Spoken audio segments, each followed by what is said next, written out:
Well, what's up, everybody, and welcome to Financially Fierce, a podcast made by young adults for young adults, where we have conversations with experienced adults in fields like homeownership, credit, and professional development, all to make sure we get a step-by-step guide to success. My name is James, And my name is Jalea.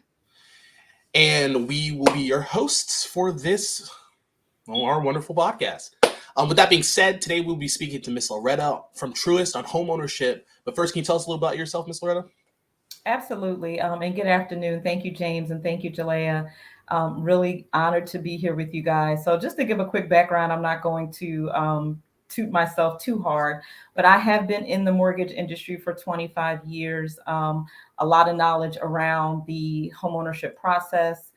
Which you should be looking for some of those keywords that most of us just don't know. There's a lot of mortgage jargon that you will hear, but been in the industry for 25 years and really involved in a lot of the things that are happening within our community around homeownership, specifically for low and moderate income borrowers. And I can elaborate a little bit more on that, as well as minority homeownership. So really happy to be here. Thank you. That's good. So first, I just wanted to ask, with your experience in the home ownership field, what are the differences between owning a home and renting a home from your experience? So the one thing I would say about that, Jalea, is it honestly, there's a specific difference between the two, but it really depends on where you are and what your aspirations are. So the basic definition between renting and owning is that, of course, if you're renting, you're not getting any of the benefits of home ownership, meaning you don't actually own the property. You don't get the benefits of being able to pull out some of the equity, also known as money, within your home to do certain things that you're trying to do, whether it's to fix certain things in your home, or some people use the money that they have established inside of their home to start businesses. Now, when you are a homeowner, all of the things that happen with that home fall on you. So if you happen to, get a water leak or something is happening with any of your appliances, that is a financial responsibility of yours. The difference from renting is that if you are renting a property, whether it's an apartment or a home, if anything should go wrong with that home, then you would be able to call your landlord and they would be able to come and fix it. But I would say the biggest benefit is from a home ownership perspective, you're literally paying into yourself, you're paying into your future, where when you're renting, you're basically paying into the future wealth of a landlord. So one thing I picked up on that you said about talked about was being able to take equity out of your home is that what I Yeah. heard? Yes. So could you detail what is that and like how does that work? Yeah. So Because one of the things I know is that a lot of times we hear that you can either make money from either selling your home or renting your home. So how can we make money from our home with just while we're living in there? So that's a great question.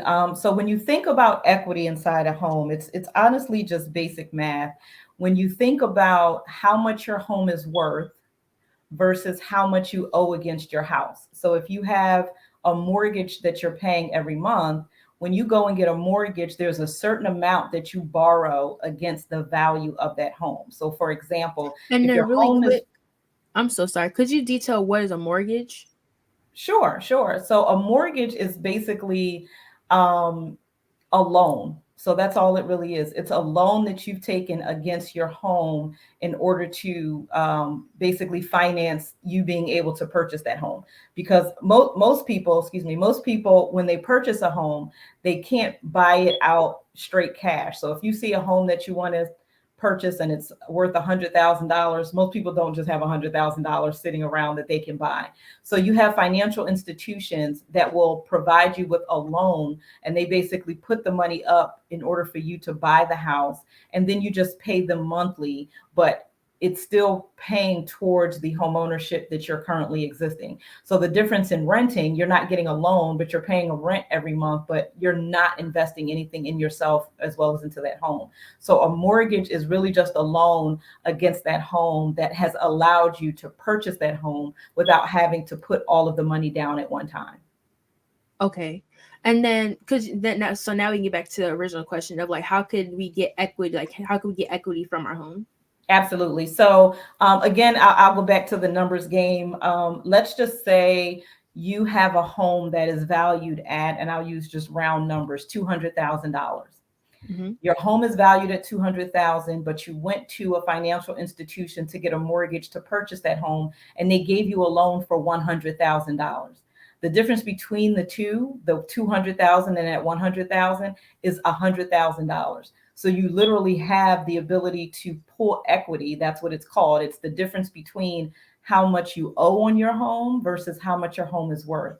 So the difference between those two numbers is what we call equity, where you would have the ability to go to a financial institution and say, I have $100,000 worth of equity in my home. I would like to pull that money out of my house in order to do, certain things like home improvement, start a business, things of that nature. So there are different facets of getting a loan for your home. And that first one that we talked about, where I gave that definition of a mortgage, where you're utilizing a financial institution to help you purchase a home. But then once you've purchased that home, if you have acquired any equity in that home, depending on the purchase price, meaning the amount of money that you had to borrow versus how much your house is worth, you have the ability to then go back to a financial institution and say, well, I just want to draw on that particular amount that I know that I have as equity inside my home. And that's why it's important to, when we start talking about home ownership, because as a renter, you're never going to get equity inside of a property that you just don't own. So you wouldn't be able to draw any funds from that property because you don't own that. So that equity inside of a home is pretty important, as well as it's a good step to help drive financial wealth, especially in our community. So it's a great way for you to establish how you want to be able to use those funds.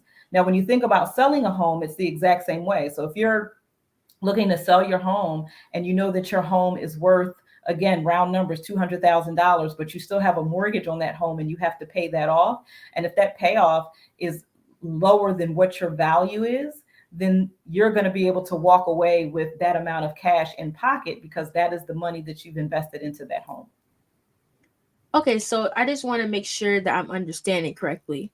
So if I was basically buying a home and I was getting a loan from the bank, which is a mortgage, and the mortgage that I'm paying for the house was it, so it's less than the amount the house is worth, then, or is it more than? So in I order to don't. get equity, the amount that you owe has to be less than what your house is worth. That's the difference between the two, is going to allow you to take that cash. Okay, so that's what it has to be. It has to be, the mortgage has to be more than how much what the house is actually worth. No, the mortgage has to be less, because Oh, if you less. owe if you Okay. owe more on the house than what it's worth, then you don't have anything. So that means, and maybe I can talk through it from a car perspective. So those of you who have a car and you're financing your car, if something should happen where your car gets into an accident and is completely totaled, and they tell you that your car is worth $10,000, but you finance that car for 15, you don't have any equity inside that car. But if you had a car that is worth 10,000, but you financed it for 5, when it's time to go and pay that off, the car loan folks would then cut you a check for the difference, which would be that $5,000, because the amount of money that you owed was less than the amount that the house was worth. So that way you get the difference between the two. Okay, and then so when I am in the position to actually take out that money, I mean, like, where would I go to actually take out the money? And you said I could use it for different things like home improvements and like anything I want to use it for. So typically, yes, you would go back to any financial institution that allows you to pull equity from your home. So usually, if you have a mortgage with whoever your first mortgage is with, and we say first lien because that's basically a lien that's tied against your house, and a lien is just basically where if you don't pay that mortgage back, that lien gives that mortgage company the ability to come and take your house. It's just like getting a car and it's repossessed. If you So got it's a kind of car. like debt collectors. Exactly. So if you have Okay. a car and you financed it and you stop paying that car, what happens? You're gonna come outside one day and that car gonna be gone. So Mm. it's the same thing with the house, where they have a specific lien against that property or that car that they that grants them the ability to come and take it if you don't make the payment. So you can always go back to that financial institution and tell them, I would like to pull some equity. There are still different criteria from a credit perspective that you would need to apply for. They would still evaluate all of that information, but you could go to your bank or anyone that has that financing solution available for you. So one thing I was thinking about, I don't know for sure if this is something you recommend, but would you recommend, if you were in the situation where you could take equity out on your home, would you recommend taking the equity and putting it towards your loan for the house? That's a great question. I think that's a smart way of thinking about how do I reduce the amount of money that I owe on that first mortgage. So that's definitely a great opportunity. I would say I've seen most people utilize the equity in their home to either do home improvements, or they're doing things such as, maybe they want to take a few out to start a few $1,000s out to start a small business. But usually you want to make sure that there aren't any specific requirements around what you have to do with the money, because sometimes they'll tell you, okay, well, if we pull the equity out of your home, we're going to require you to pay off, certain items. And that is just so that they can make sure that you're managing your debt correctly. And each financial institution is always going to have different criteria. But I think if that was something that you wanted to do, I think that's a great way to really minimize the amount of money that you do owe on your home, by taking out that equity. But you got to keep in mind too, when you're taking out the equity on your home, that's still another loan. You know what I mean? That you've placed on your home in order to help you do certain things. And this is why most people, when they do it, it's something that they utilize to enhance the profit of their home. Meaning, if I'm doing home improvements, how are these home improvements going to help increase the value of my home? So when you start thinking about pulling it out, it's the purpose of, if I want to do something really good in my property, I want to be able to do it that way.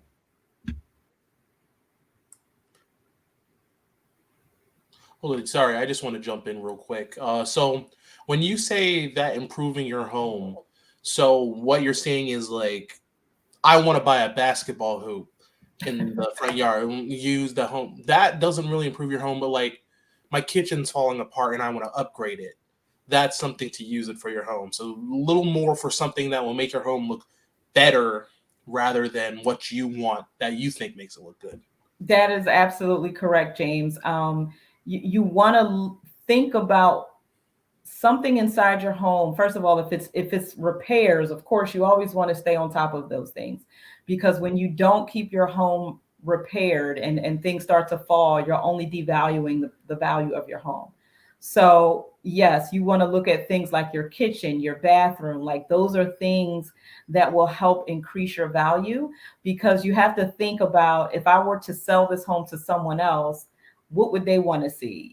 There's a lot of those different types of people like different amenities inside their home. But to your point, if you want to put a full basketball court in your backyard, that's not necessarily something that's going to be a selling value, or even adding any value to your home. But it is typically things like, I'm going to finish my basement. If I have a basement, I want to finish it so that way it's actual living area, or upgrading my kitchen, or upgrading my bathroom, so that way it's staying up to standard around some of the newer homes that are being built. So you're absolutely right, James. Okay, awesome. I'm just thinking about that. I know we're going through a bit of a fixing process for our houses too. I wanted to press on something going a little bit back. So what exactly, how do we start looking for a house? Let's say I'm a young adult, just out of college, maybe by myself. Not just a house, but for renting purposes. What would we want to look into first? What would be the thing we'd start with? Well, I think the first thing you would want to look at is location. You always want to think about, where do I want to live? Now, if you're in the process of starting a family, I always tell people, if you either have a family or in the process of starting one, you always want to look at the location and look at the schools that are in that neighborhood. You want to look at how built up that area is, because you don't want to find yourself buying in an area that isn't really going anywhere. When I say going anywhere, I mean if all of the property values are starting to decline because there's no type of real infrastructure that's happening in that area, then that may not necessarily be where you want to live. So you have to think about, what is your journey? What exactly is it that you want to do? So my recommendation is always to think first about where do you want to live. And then once you've decided on that location, I mean, there are several ways you can, I'll tell you, when I first bought my house back in 2005, I literally rode around in neighborhoods. And I just did a drive and said, okay, these are the areas that I'm pretty sure I would want to live in. And I didn't have a family at that time, so I wasn't really thinking about schools. I was probably more thinking about how the neighborhoods looked. Were the other owners of the home taking pride in their home ownership, keeping the neighborhoods clean? What was the crime rate? Things of that nature. So you always want to start there. But I just did a random drive in certain neighborhoods and saw, what houses were for sale. You also have an ability to go on what they call, and I'm sure you guys have done it if you're renting, because things like Zillow and Trulia and things of that nature, they have a lot of websites that can provide you with different homes that are going for different prices in certain neighborhoods. So you can go that route, or you can even go and talk to a real estate broker. So a real estate broker or real estate agent is a person that would definitely help guide you with that process. However, when you're working with a real estate agent or real estate broker, keep in mind that there is a fee associated to that. So don't get yourself caught up in having to do that when you could do some of that legwork yourself and save yourself some money. I'm not, no digs against real estate brokers and agents, because they are definitely my friend. We partner with them very well. However, when you're first starting off, especially coming out of college or even still in college, you're trying to minimize your costs as much as possible. So if you can do some of that legwork yourself, that's what I recommend. Oh, okay. That's very good to know. Very good to know. I was thinking, you were talking about, when we were talking about a little earlier, only a couple minutes ago, actually, about the how things look, especially inside the house, how it might be a lot better. I was thinking that also count for outside in the area. Yes. Like if I lived across the street from a factory, that wouldn't look good. But if I, live across from a school, that looks a lot better. Absolutely. And from a factory perspective, you also got to ask yourself, what kind of factory is it? And the reason why I say that, because it could be a factory where it's telling you that there's a lot of employment. So when you see that the majority of the people are employed and they're working and there are opportunities for employment in that area, it's not necessarily a bad thing. Now, you don't want to be across the street from a nuclear plant, Really of quick, anything of that's that nature. kind of like the casino that they put recently in Portsmouth, right? Mhm. It's kind of like the same situation.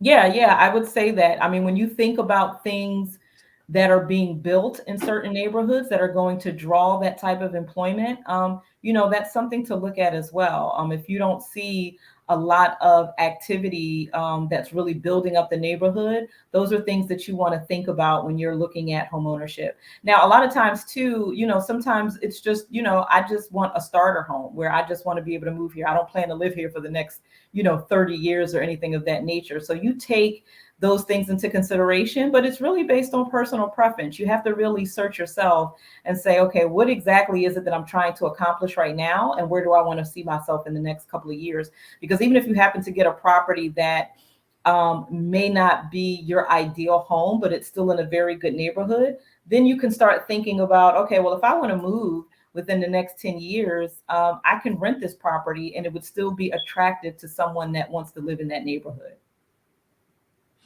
And then something that you said earlier that I want to kind of go back to is, so you were saying that the process to buying a home was first knowing the area that you want to live in. And then basically you could either find a realtor or kind of do some of the work with yourself. But I want to know, because a lot of times when you go on these apps like Zillow or the house hunting apps, they have prices for these houses, but are those the down payments, or is that how much the house is actually worth? And then also, when you're looking to get a down payment, or like when you're looking for a home they want to do a down payment on, how do you know how much you actually want to like put towards a house in a way? How do I know what I'm saving up for?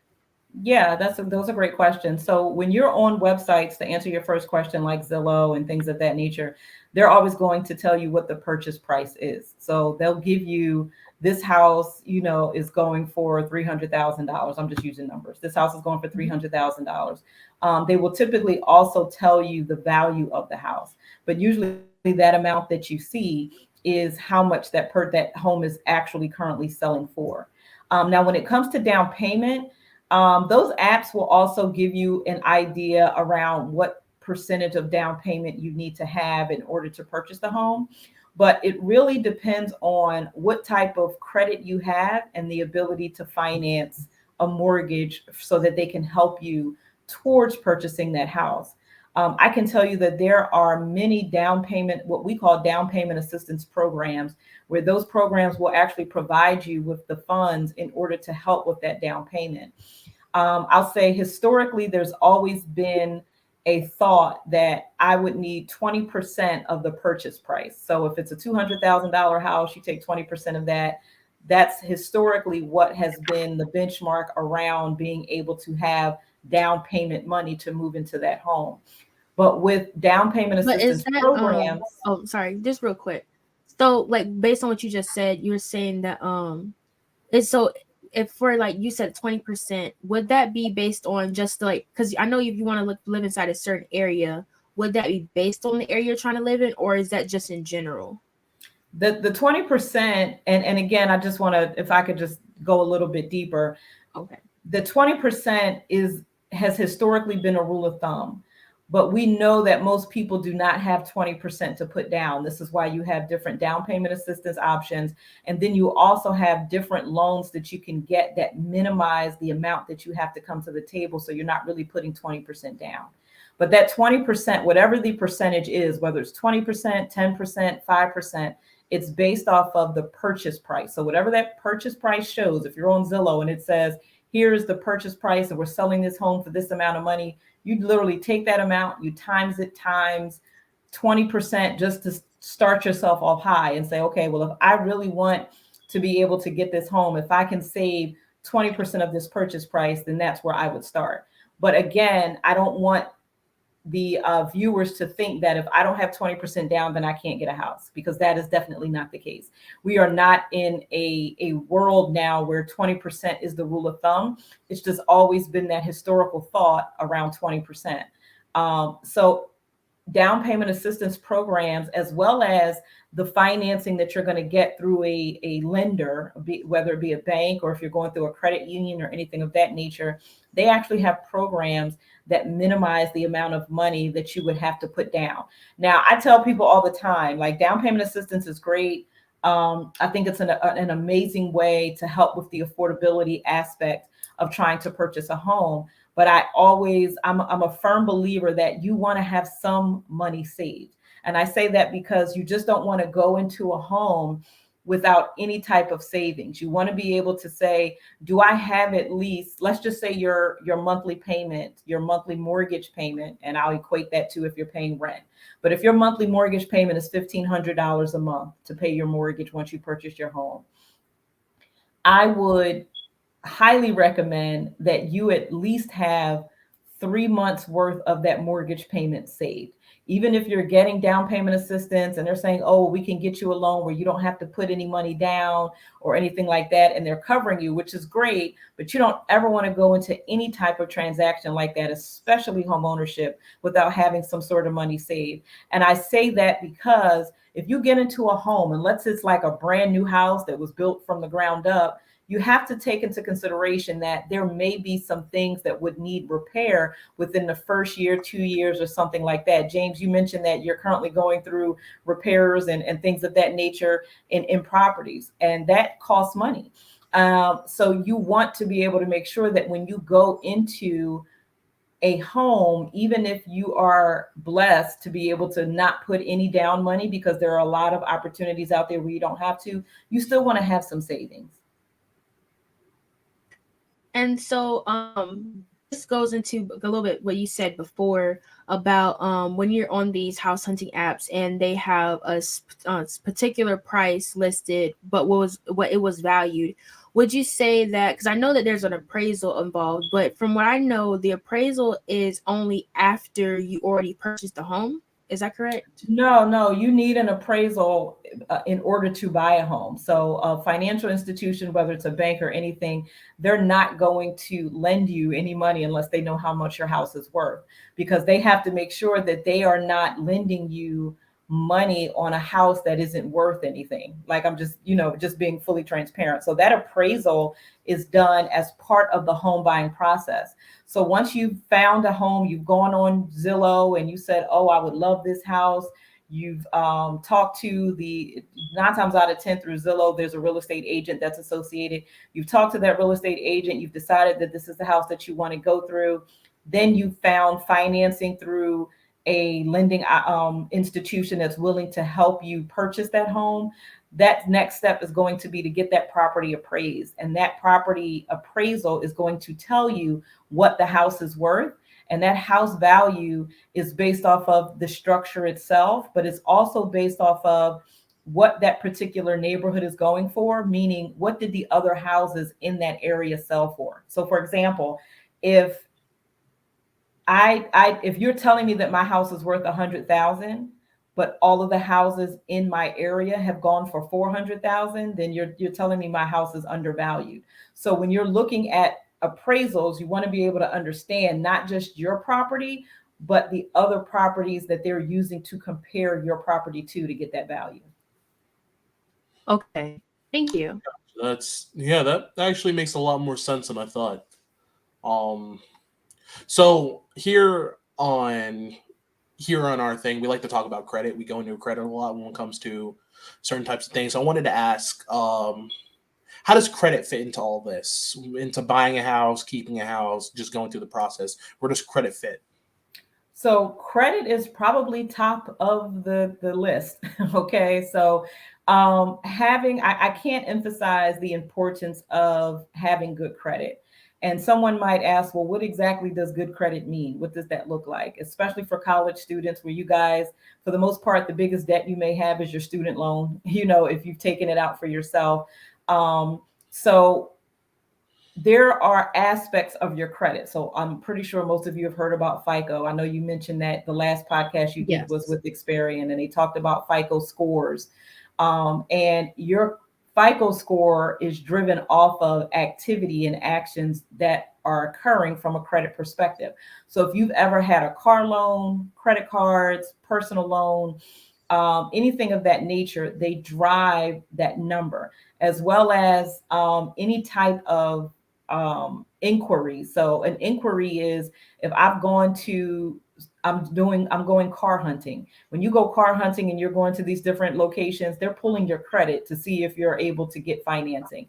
And those are basically inquiries into your credit history. And sometimes that can have a negative impact in that actual score. So credit plays an important part, James, because a financial institution is going to look not just at your credit score, but also going to look at your credit history. And for some of you coming fresh out of school, you may not really have a credit history because you haven't really done anything, from that perspective. So there are also, alternative things that can be looked at. Sometimes cell phone bills are reviewed. Utility, things. But the main thing is if you've been renting previously for at least a year or two, you're really going to look at that, because that's going to be a huge indicator on how you pay your bills. And that's really what lenders are looking at. They want to be able to establish your ability to repay. And if they can't establish your ability to repay, then that's going to be a little bit difficult when it comes to being able to get qualified for a mortgage. Just think about if you've ever had a friend, right, that has asked you to let me borrow $30 until Friday. Okay. And you give them $30, Friday comes and they never pay you back. 2 months later, they come back and say, can I borrow some more money? You're like, nah, you didn't pay me back the $30 that I originally gave you. So I'm not going to give it to you. So even though you don't have a report in front of you, you have that knowledge of knowing that that person has not demonstrated a good ability to repay you. So why would you continue to do that? The lender is looking at it the same way, except they're looking at anyone that you have had a credit history with. And if you haven't paid them well, and if you don't have a good indication of, okay, I've paid them on time, then you're looked at as a higher risk, and they're not going to take that risk that you would pay them if you haven't paid anyone else. So credit history is extremely, extremely important. It actually holds a lot of the buying power. And when I say that, I mean, most people use their credit from a buying perspective than actual cash, because they hold on to their cash and they utilize that credit to really help build their credit. I hope that answers your question, James. Yeah, that answered my question a lot. I got a double question here.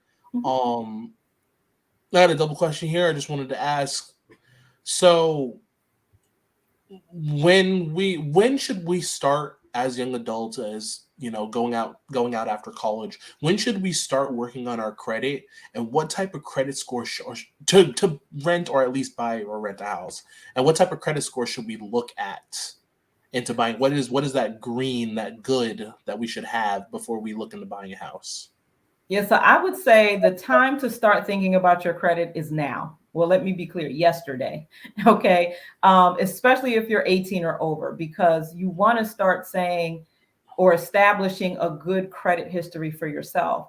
And sometimes you can say, okay, well, how do I do that? I don't have credit cards, or I don't have this. And there can be very small things that you can do to help build your credit. So one of the things I tell new people that are trying to establish credit is take out what we call a secured credit card. And a secured credit card just basically is a credit card where you put money into it.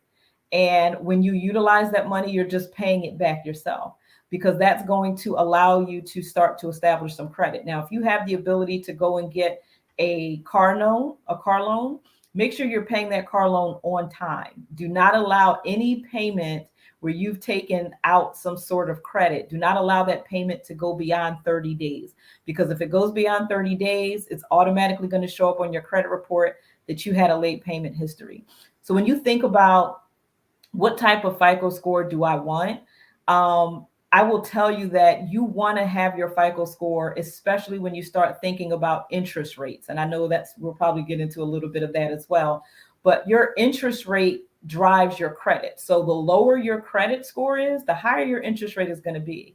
And the reason that is because they will charge a higher interest rate because of the risk associated with you having lower credit, meaning a FICO score. So when I tell people, well, what's the FICO score? What's that green number? Okay, that green number, James, in my opinion, is a 720 or higher, because that's what's going to really put you in a place where your interest rate is not going to be really high. Because just to give a little bit of background, your interest rate drives your monthly payment. So the higher your interest rate, the higher your payment.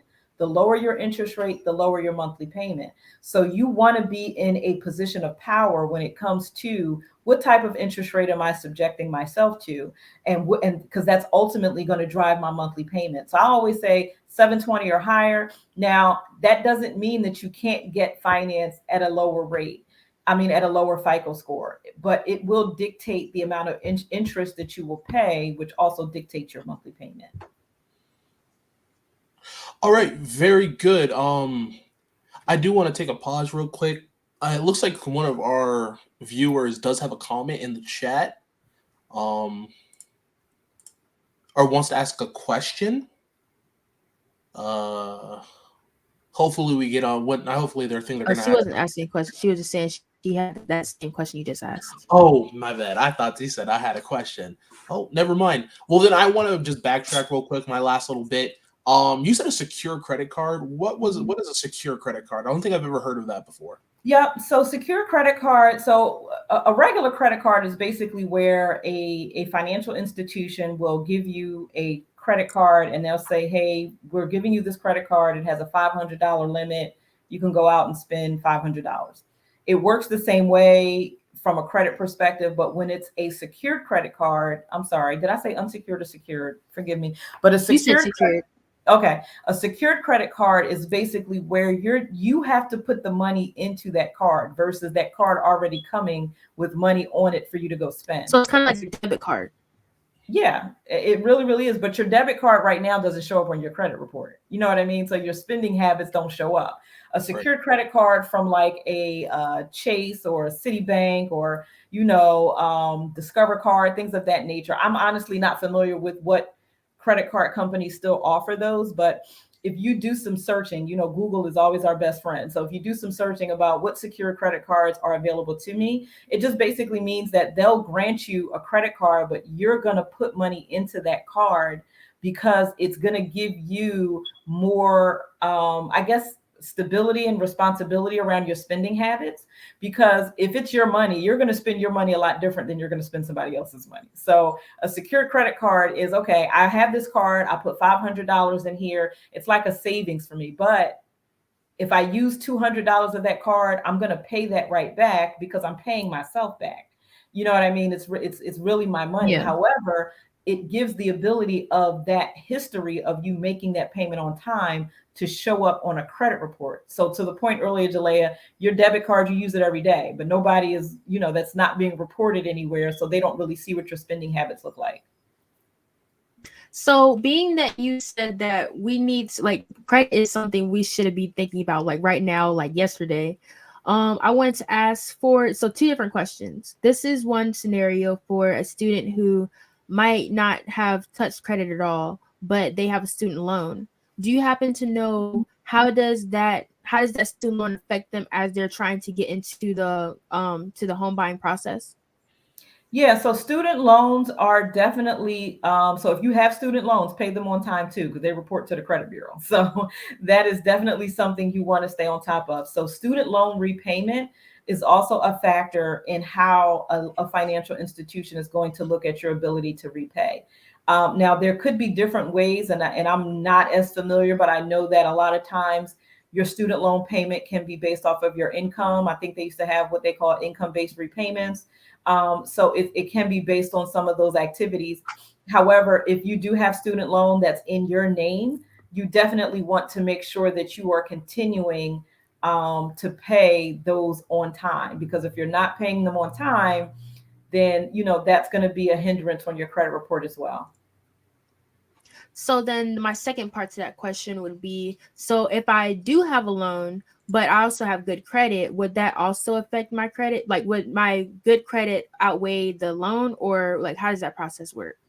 So if it's so it would, let me just back up a little bit. So if you have good credit already, then that probably means that you've been paying your student loan on time, unless you're in a space where your student loans are not repayable yet. So if you're in a situation where your student loans are not repayable, and again, student loan debt is not, 100% my wheelhouse, but you having student loan debt, if you're not under repayment yet, then that wouldn't show up on your credit report. But if you are paying student loan right now and you already have good credit, you want to keep paying that student loan, because the minute you stop paying that student loan on time, then your credit is going to change. You're not going to have that good credit.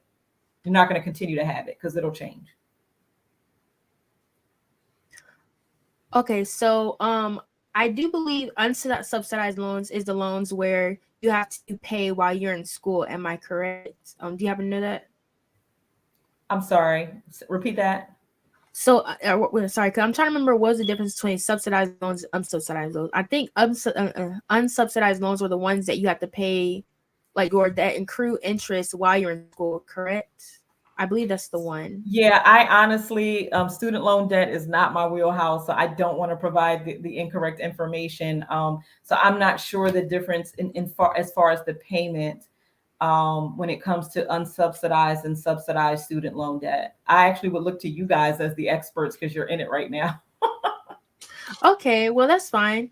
We can just go to another question then. But that was something I was definitely looking into. Yeah. I was gonna say that would be perfect for a future video.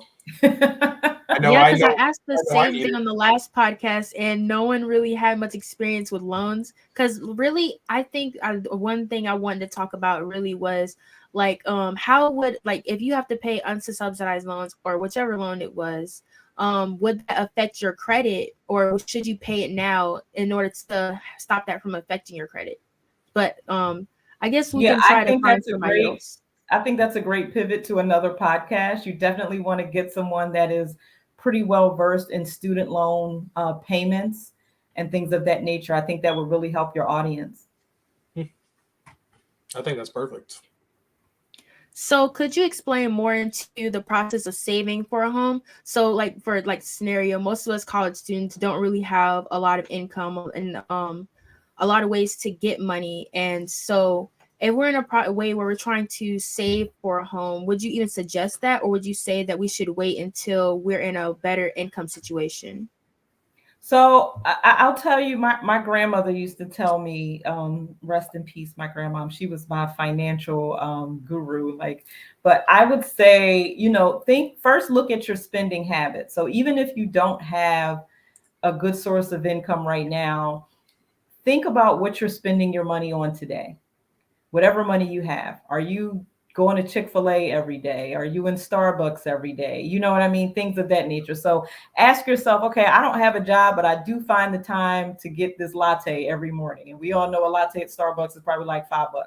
And if not more. And my grandmother used to tell me, if you save $5 a week, and I was young, I used to say, Grandma, what is $5 a week? Like, well, I can't do that, but her value stuck with me for a long time. So if you start having better spending habits and saying, okay, I don't need this latte. I'm just going to fill up this water bottle and I'll be good all day long and I'll save that money. Or, I don't need to be in Chick-fil-A or whatever. So if you don't have the income, I would still think through what exactly am I spending my money on, the little bit of money that I have, and I can start to put that away, even if it's something as small as $20 a month. Don't look at any amount as being too small. However, what I would say is that you don't want to put a whole lot of pressure on yourself if you don't have any kind of income coming in. But the reason why I said the first part is, I know that a lot of people don't have income coming in, but they find ways to spend money on things that they probably should not be spending money on. So that's why I say, even if you don't have the income and you're like, well, I can't save because I don't really make a lot of money. Well, I asked you to start taking inventory of what it is that you do every day and what you spend your money on. And then you say, well, do I really need that? No, let me put this money to the side. Now, if you are a person that does work, or you have the ability to have income, you really have to think about, what can you save? That's where you have to really be honest about yourself and say, if I'm bringing in, $800 a month, but I have my bills that are $500 a month. If I have that $300 disposable, what we would call disposable income, can I take that whole $300 and start to save it? Or can I take half of it and start to save it? So you really have to take a look at a budget. And I always recommend that people create a budget for themselves. And that budget is something as simple as getting a notebook and putting it in. I'm sitting in my office right now and I'm going to bring out my book. So this is a book that I have, and it just says, be loud, be fun, be awesome. But in this book, I'm going to tell you guys, you see all of that writing? In this book, yes. I write down how much money I got this paycheck and what debts are coming out. So and I know we're all in this electronic phase. People do everything on their computer. I'm still old school. I'm all about paper. Whatever works for you, works for you. Okay. But for me, I have a book because this is something that I can go back to. I can see what my spending habits are, but it really allows me to say, this is how much money I have coming in every month. And this is how much money that has to go out for my bills. So between those two is my disposable income. And then I'm looking at that amount and I'm saying, where is that money going? Okay, Loretta, are you eating out every week? Are you, shopping? Am I doing this? Am I doing that? And when I start to look at what my savings are, it's like, okay, I need to change my habits. So you really have to be realistic with yourself, and you have to have a lot of discipline when it comes to that. And I think I see questions in the chat. Yes, that you actually just answered the question that someone posted.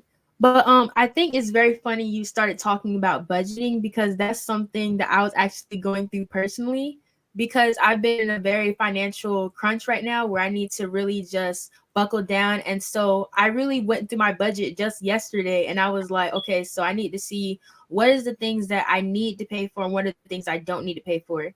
And I think it's funny that you brought that up, because that's something I'm definitely working with on my own right now. And like just a mindset of just being able to know that, hey, I need to make sure that I put this amount of money aside, or make sure that this money is going towards this. That's something I've also been working on. It's just the ability to be able to have self-control over myself and my money, because I don't want my money managing me. I want to manage my money. So That's right. That's right. that's definitely something I felt personally.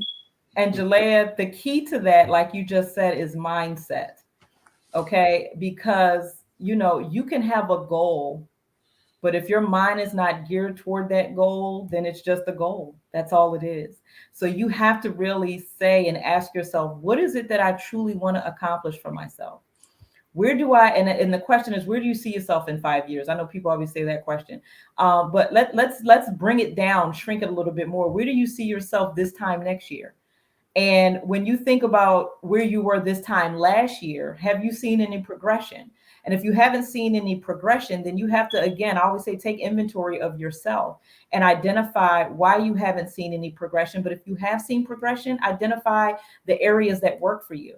And once you've identified those areas that have worked for you, do everything in you to optimize those things. Because if you continue to enhance in those areas that you have seen work to get you to where you want to go, then it's going to just continue to grow in that space.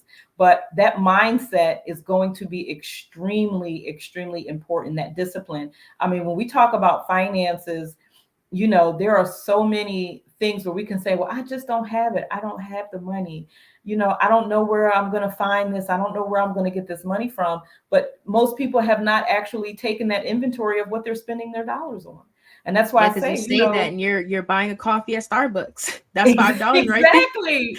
Every Like, week. you know how much that coffee costs? Mm-hmm.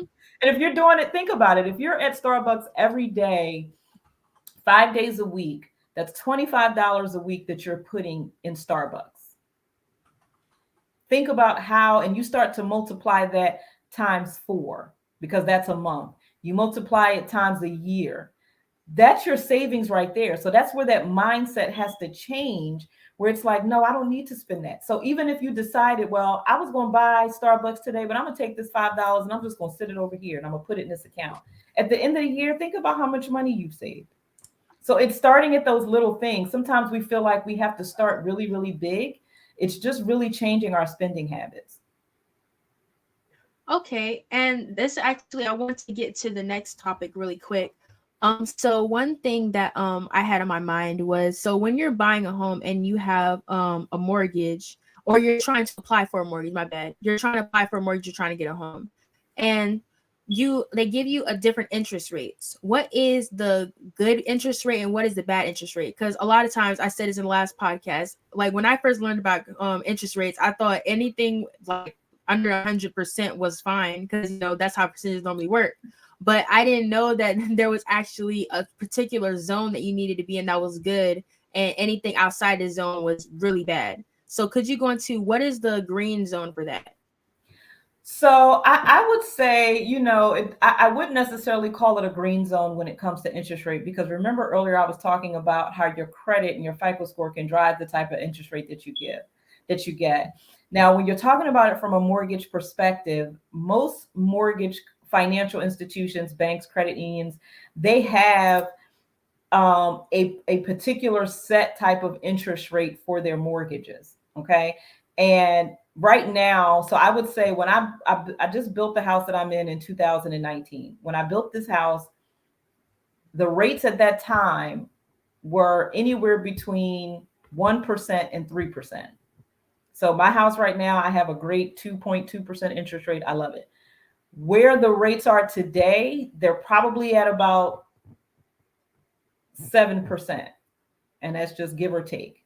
And that, what you have to understand is that the economy drives the interest rates when it comes to mortgages and things of that nature. So a lot of that is driven by the economy and where we are as a country when it comes to interest rates, because that is how financial institutions set their bar.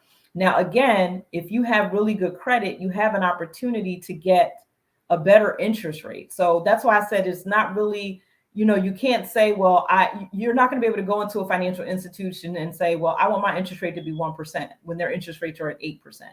It just doesn't magically happen that way. But you should place yourself in a good position from a credit perspective to get the best interest rate that you can based on where we are in the economy. So right now, even though interest rates are at 8%, when I bought my first house back in 2005, my interest rate was 14. So but during that time, the economy was a lot different. Things were not the way they are today. So it's always going to be that kind of a driver around where we are in the economy when it comes to interest rates. And I'm glad I bought my house in 2019 and built it because I have a great rate now. But even 8% is not that bad. So it's not anything drastic.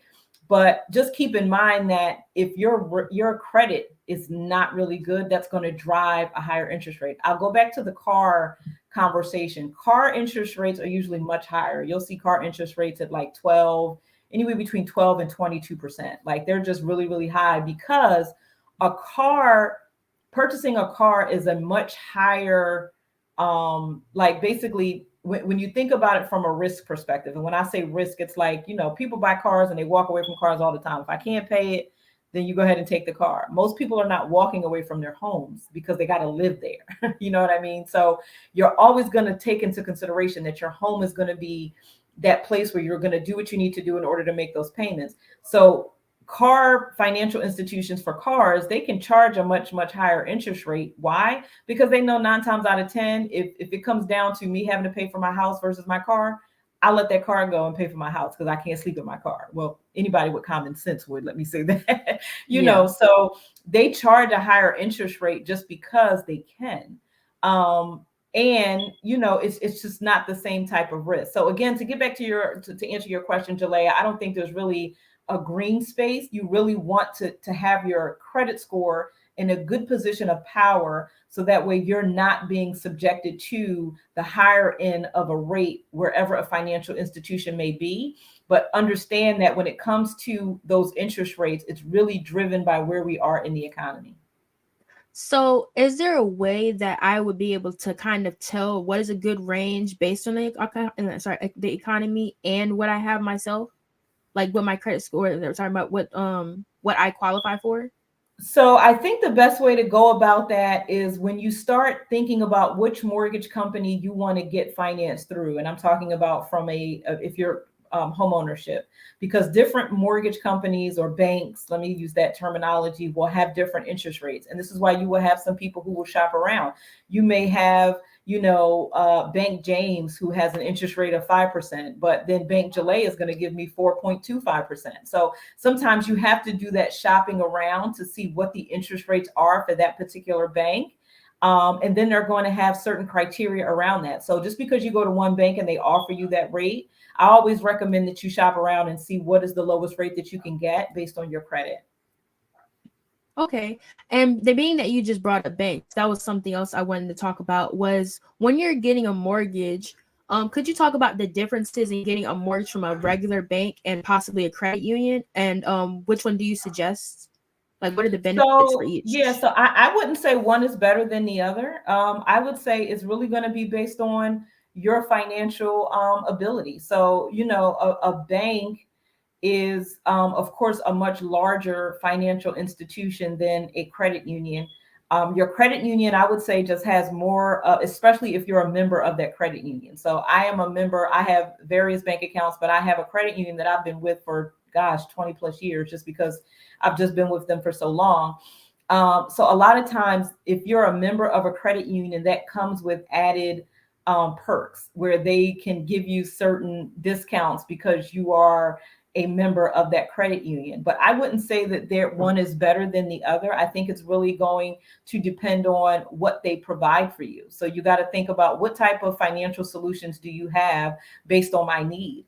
And you may find that a bank has more financial solutions than a credit union or vice versa. So it's really depending on what your financial journey is and what it is that you're trying to accomplish, as well as what they have to offer you based on what you're trying to do. Okay. So, one other what this is something that I found on YouTube when I was just researching different things that YouTube has to offer, and because that's a lot of times where people go when they try to find information about this kind of stuff, is they go to YouTube. And I just want to know, what do you think about some of these pieces of advice that YouTube has given? So, do you need at least 2 years of employment history when you're applying for a home? Yes, that is correct. So when you're purchasing through a bank, they want to be able to show that you have at least 2 years of employment. And the reason that is because it basically shows and demonstrates that ability to repay, and it shows that you have stable income. So you want to be able to show, okay, I've been working for at least the past 2 years. That is definitely a criteria that you want to be able to look at. Now, keep in mind, that doesn't mean that you would not be able to get a mortgage because you don't have 2 years of history. For example, students coming out of college, you guys have been in school for 4 years and now you just got this job and maybe you've been on it for 6 months or maybe you've been on it for a year. Financial institutions will look at the fact that you've been in school and now you are working in the same line of work that you took your education in. So I don't want that to be like, oh, if I haven't had a job for 2 years, no, I can't. Especially for college students, that is something that is taken into consideration as we're looking at your ability. Now, I would say rule of thumb is you definitely want to have at least 6 months of income coming out of college, because that's going to at least help provide or demonstrate that ability. So 6 months to a year is definitely going to be there. But to answer the question, the answer is yes. But I don't want you to think, especially because I know that our audience are majority college students, that they would have to be working for 2 years straight out of college, especially if they have obtained employment in the same field that they were going to school for. So would you say like would internships also count? What you said, internships, which would be part Yes. of your schooling. Yeah, that would definitely be something that would be taken into consideration, especially if you've gone to school, you went through an internship, even though it's not paid, but it's dedication. You took your time, you went through an internship, and now I have this job and it's all in the exact same field that I have been studying for the past 4 or 5 years. So being able to tell that story would be extremely important for a financial institution to understand, again, because of the nature of you guys coming out of college. So even when you have people who are re-entering the workforce. When I say re-entering, let's just say you took a break for whatever reason. I'll talk about when mothers happen to decide to have children. Now, if you're a mom and you decide to have children, you stop working, you took that time off, and now you want to go back into the workforce. We're going to take a look at where did you work? What were you doing before that time? Now that you're working. So it's not as black and white. It is black and white, but there are some gray areas that will allow you to be able to obtain the home ownership that you're looking for. Okay. So I just have two more questions. The last, like, sorry, this one is, would you recommend during the time you're trying to buy a home to not apply for any other forms of debt, being like credit cards or anything like that? And then what are some examples of what some debt could be for the viewers? So I definitely, if you're in the process of going through the mortgage process, if you're in that at that moment, or you're like, okay, I want to go and apply for a mortgage, I would agree with that. You don't want to start acquiring new debt, mainly because if you're starting to acquire new debt, then you're only adding to the amount of debt that you're putting out versus the income that's coming in. So I definitely, think that that is not the right thing to do, because you don't want to increase the amount of debt that you have while you're trying to look for a home. And that could be in the form, and this is to answer your second question, that could be in the form of credit cards, card note, personal loan, things of that nature. Because again, I spoke earlier about the different things that feed into that score, that FICO score that you have. Credit inquiries. So if you're shopping around to get a credit card or a car loan, they're constantly pulling your credit. That's going to impact your FICO score. And you don't want that to have an impediment around you trying to get approved for a mortgage. And if I could just talk quickly about debt versus income.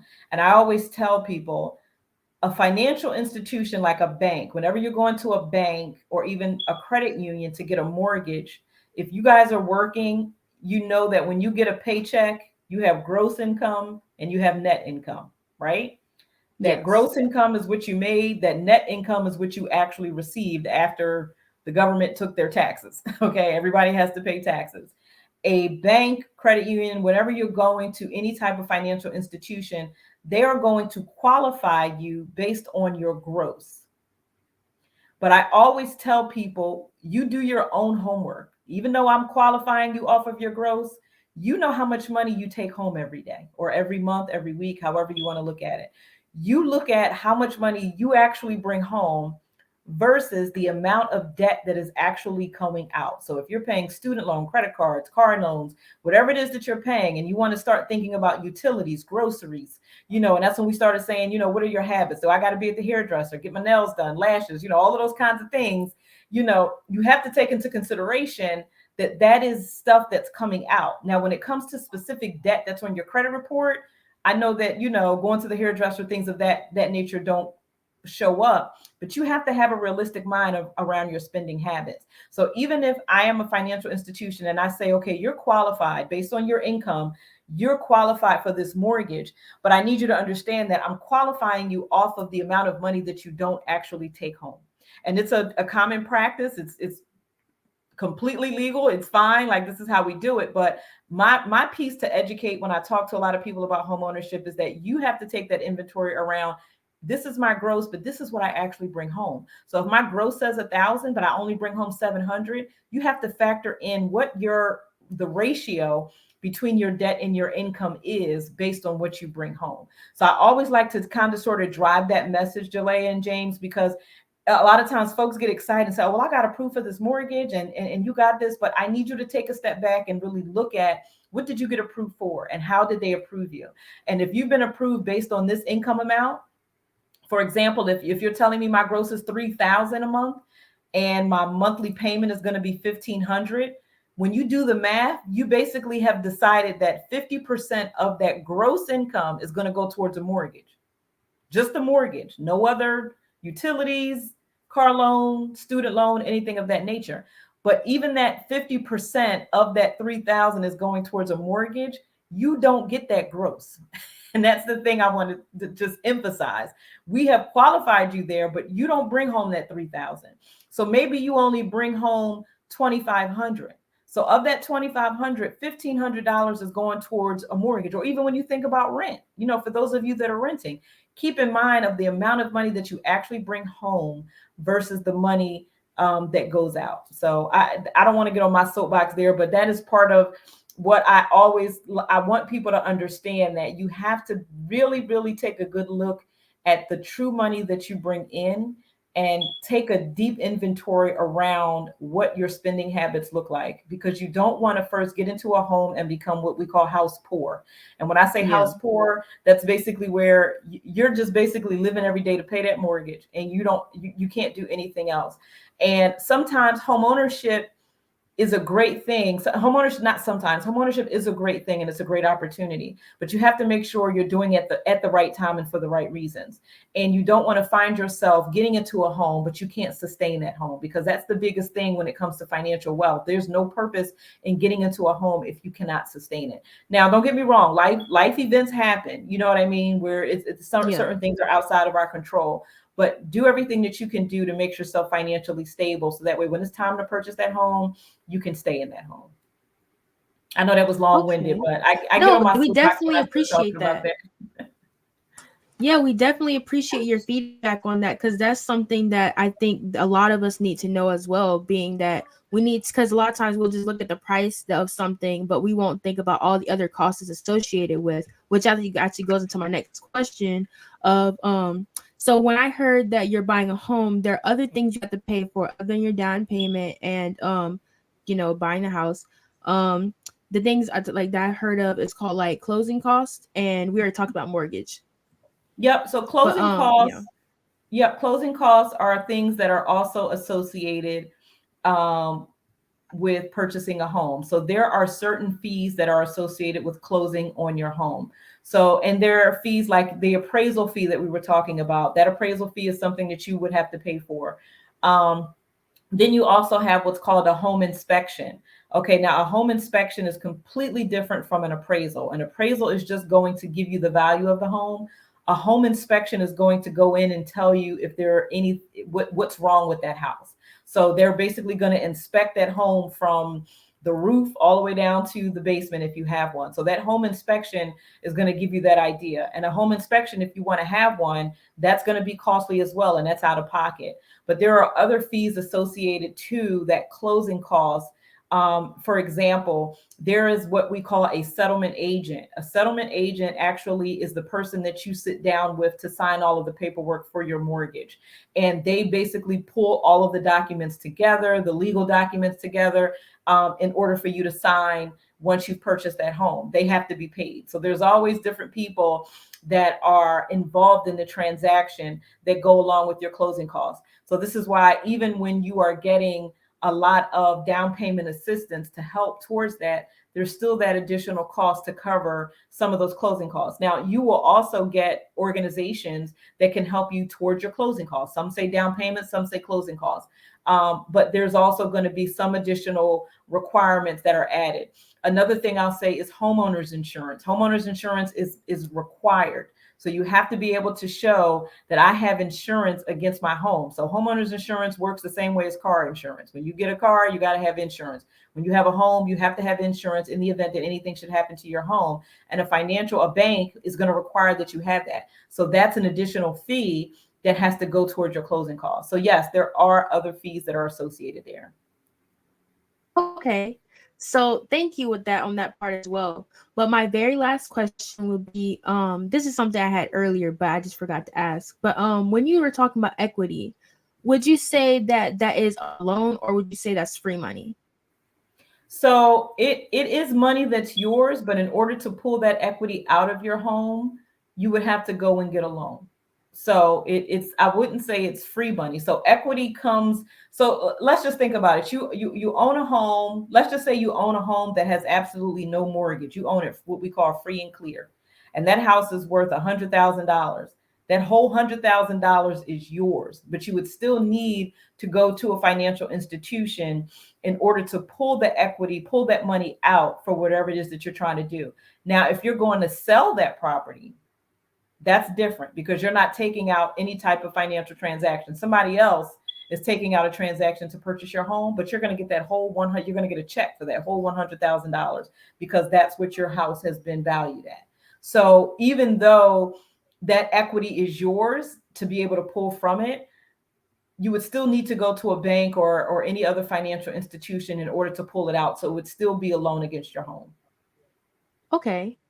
Thank you. And so this is the very end of the podcast, but I wanted to suggest a book that I was reading. It's called Princess Mackie Buys a House, and this is a very good detailed guide into buying a home. That's actually where I got most of my questions from.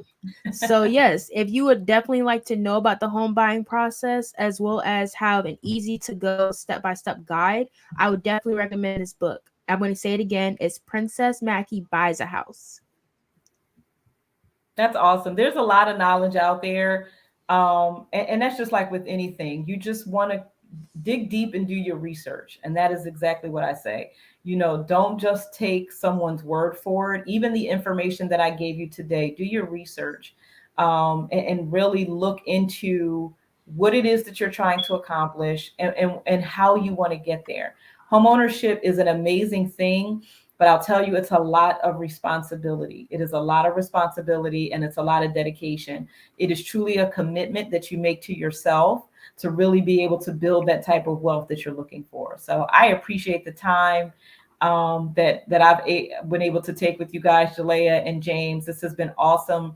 And I hope that your viewers have gotten something really valuable out of this information. And please, if you guys get any questions afterwards, or I don't know how this appears in the podcast or on the chat once you upload it, if you get any questions that have not been answered or have come up that didn't come up during this call, Jalea, you have my information. Please reach out to me. I'm always willing to help answer those questions. Thank you. We really appreciate that.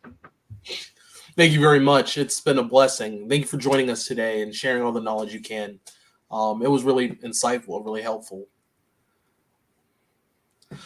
And for all the people listening, I see you all up there. If you want to connect with us, have conversations, if you have any questions, don't forget to follow us on social media. We have a LinkedIn, Instagram at moneyversityllc.com. Also, reach out to, if you would like to, Miss Loretta. You can link your stuff in there. You know, probably should have Absolutely. asked that at the beginning, but we'll definitely link all her. We'll definitely link her LinkedIn and her information in the chat down below. Thank you guys for watching again, and y'all have a good one.